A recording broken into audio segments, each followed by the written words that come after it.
అనారోగ్యం, ఉద్యోగం, వ్యాపారం అప్పులతో బాధపడుతున్నారా? వెంటనే జేకేఆర్ గురువు గారికి కాల్ చేసి అపాయింట్మెంట్ తీసుకోండి.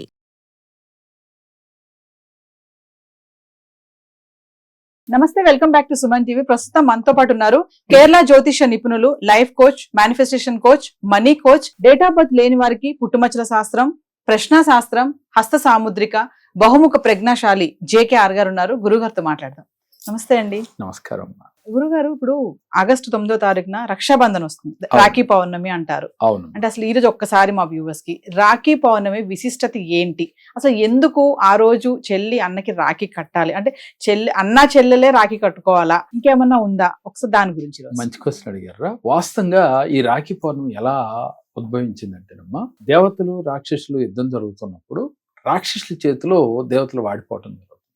అప్పుడు ఇంద్రుడు ఈ వాటము గురై దేవతలకి గురువైన బృహస్పతి దగ్గరికి వెళ్ళి, ఏంటి ఇప్పుడు మన ముందున్న కర్తవ్యం ఏమిటి అని చెప్పి అడగ్గా, గురువు ఇలా సలహా ఇస్తాడు. బృహస్పతి ముందు సచీదేవితో రాఖీ కట్టించుకో అని చెప్పి. అంటే ఆ రాఖీ అంటే మనం ఏం చేస్తున్నామంటే, వాళ్ళు రెడీమేడ్ గా వచ్చిన రాఖీలు కడతాం, ఫ్యాషన్ రకరకాల డిజైన్స్ బొమ్మలతో వచ్చాయి. ఈ కాదమ్మా, అసలు ఏంటంటే నాగరికత మరీ పెరిగిపోయి మనం చేస్తున్న పని. కానీ వాస్తవంగా రాఖీవి అనేది ఎలా కట్టిందంటారా, సచీదేవి అంటే భర్తకి, ఇంద్రుడు భర్త సచీదేవికి ఎలా కట్టిందంటారా, 7 పోగులు కలిగిన పసుపు దారాన్ని తీసుకుని 7 ముడులేసి, ఒక్కొక్క ముడిని మనసులో తలుసుకుని భగవంతుని ఇష్టదైవ ప్రార్థన చేసి 7 ముళ్ళు వేసి రాఖీ కట్టిందిరా. ఎవరికి? ఇంద్రుడికి.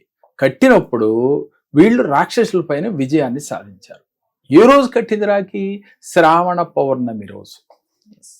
అందువల్ల ఆ రోజున ఎవరైతే రాఖీ కట్టించుకుంటారో జీవితంలో విజయాన్ని పొందుతారని ఒక నానుడిలోకి వచ్చింది. అదే విధంగా ద్రౌపదయుగంలో కూడా ద్రౌపదీదేవి కృష్ణ భగవానుడికి రాఖీ కట్టింది. ఆ రోజు నుంచి అన్నా చెల్లెళ్ళు రాఖీ కట్టుకోవాలని ఒక ఆచరణలోకి వచ్చింది.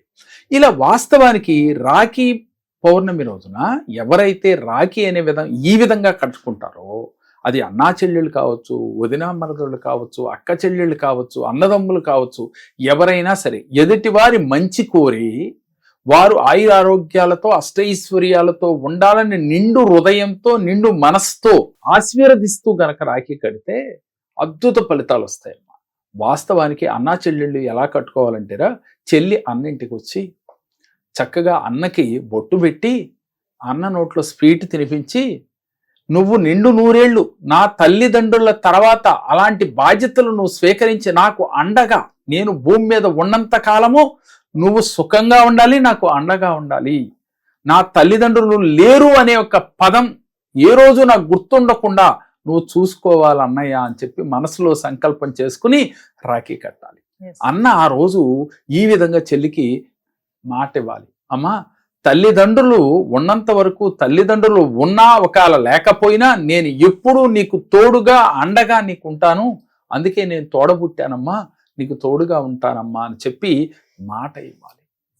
అందువల్ల ఈ రాఖీ పౌర్ణమి ఇలా మనసులో సంకల్పం చేసుకుని అన్నకి రాఖీ కట్టిన తర్వాత హారతిచ్చి అందరూ కలిసి ఫ్యామిలీ అంతా సుఖ సంతోషాలతో ఆనందంగా ఆ రోజు గడిపి చెల్లులు ఆ ఇంట్లో భోంచేసి, అన్న చెల్లికి మరి రాఖీ కట్టి బ్లెస్ చేసింది కదరా, అందుకని ఆనందంతో ఏదో ఒక బహుమతులు ఇచ్చి, అది బంగారమా వెండా లేదా డబ్బులా అనేది మనస్ఫూర్తిగా ఇవ్వటం.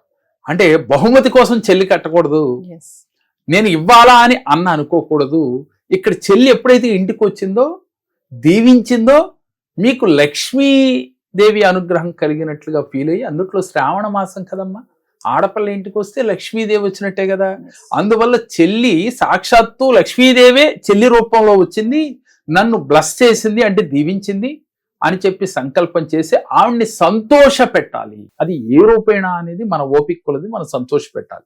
చెల్లెలు కూడా అదే విధంగా సంతోషించి నా అన్న నిండు 100 ఏళ్ళు ఆయురారోగ్యాలతో వర్ధిల్లాలి అని చెప్పి మనసులో సంకల్పం చేసుకుని తీరాలి.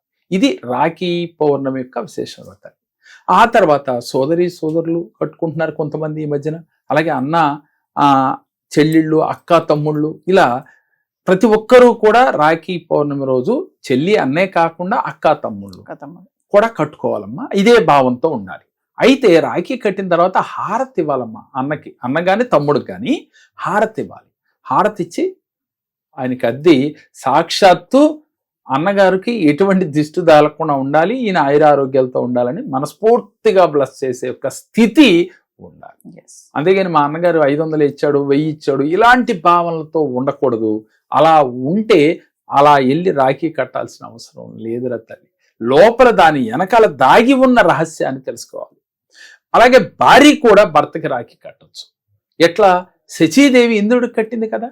అదేవిధంగా ఆ రోజు ఒకవేళ అక్క చెల్లెళ్ళు లేరు అనుకున్నప్పుడు భార్య కూడా కట్టి మా భర్త చేస్తున్న వృత్తి ఉద్యోగ వ్యాపారాలలో విజయపదంగా ముందుకు దూసుకువెళ్ళాలి అనే సంకల్పంతో చేయవచ్చు.